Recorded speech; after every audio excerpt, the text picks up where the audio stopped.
So most businesses you see actually start using consumer grade hardware bought at places like Walmart or Best Buy. Now, one of the biggest issues is that this type of hardware is designed for use inside the home rather than business use. Most of the issues that I've seen as a tech, and most techs will agree, that when you visit a home or a small business, the biggest issue that you're going to see is the placement of the router.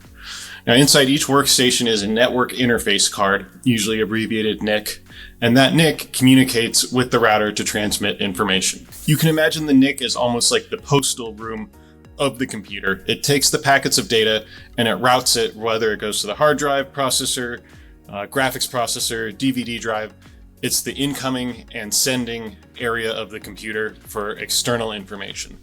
So the best way to visualize wireless interference and the way that routers communicate is to imagine that the devices are actually talking to each other.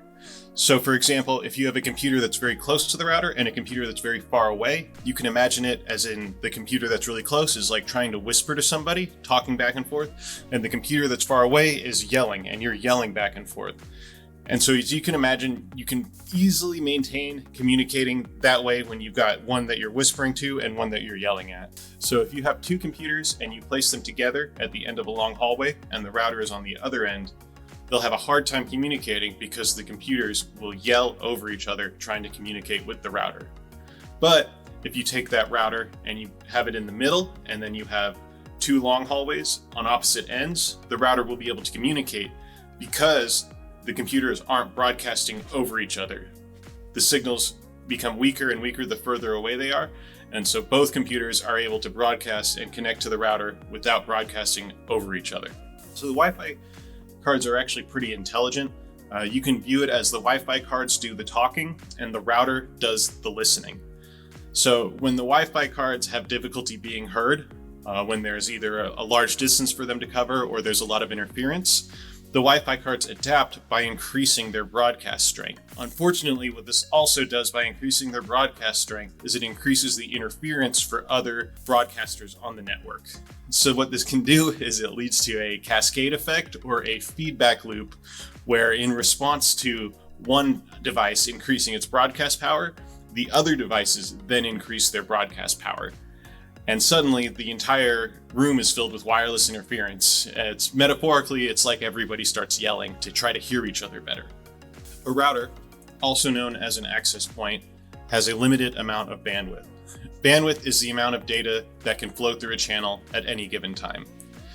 Usually on consumer grade hardware, you'll be able to handle 5 to 10 users, and that bandwidth really only becomes an issue when you have too many simultaneous users. So with all networks, the bandwidth of that network is set by the narrowest point on that chain, kind of like the weakest link. So that weak link for bandwidth is considered the bottleneck. And in an ideal network, that bottleneck will be your internet service provider and the speed that they provide your computers.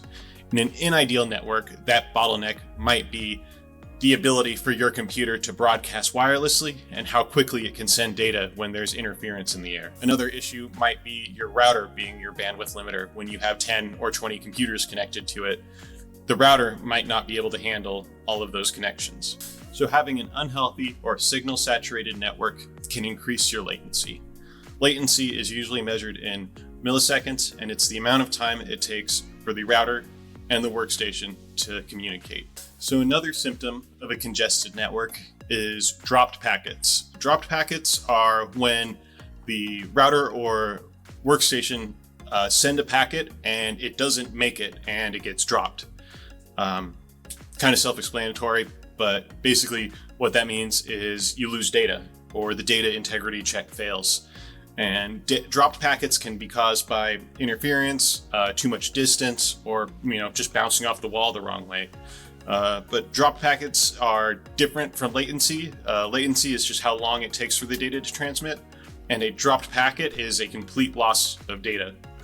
And usually this won't completely cause something to fail, but what this could look like is a download failing, a print job failing, dropped frames in a video call, lagging on voice over internet protocol calls, parts of web pages not loading correctly, a lot of different things. And dropped packets are basically the peak of network failure. And so for a larger business or even a small business, this can even cause your point of sale transactions to fail, in addition to all those other things that I listed. So every network is different in terms of how much stress it can take. Part of what affects it is, again, how close the devices are, how up to date the hardware is, how much interference you have from outside things, whether you live in an urban area with lots of general interference or in a rural area. But there are a few general guidelines I've set down for when you can expect your network to fail. So generally, I would say that as long as your users are close to the router, you can have up to 10 users per access point. However, if you have every user in their own office, I wouldn't recommend having more than 5, just because of the amount of interference and broadcast strength will increase when you're trying to get through those walls. At a certain point, I'd say maybe at 20 or 30 users, it becomes kind of silly where you have to have all these access points and all these users that are equal distance from it, and you still don't get that great a performance. Basically, once you hit 50 users, you want to switch over to a wired network, which we're going to cover in the next video. Certain devices can make this limit much lower or much higher by not having them. Some of them are like network attached storage, security cameras, mobile devices, being near a cell tower, lots of things like that, peripherals, things like that generate a lot of interference. And some things a lot of people don't realize generate interference. Things like microwaves generate a lot of interference. Certain types of cell phone repeaters, things that are designed to boost cell phone signals in office buildings, those can generate a lot of interference too. Which is why wireless technology is kind of a dark art, because the tools used to measure interference are not really available to end users. And so your device might, not work really close to the router, and then in some random room on another floor, it might work fine. I hope that this video has inspired some solutions, or at least informed you as to what's going on in your home, office, or business network.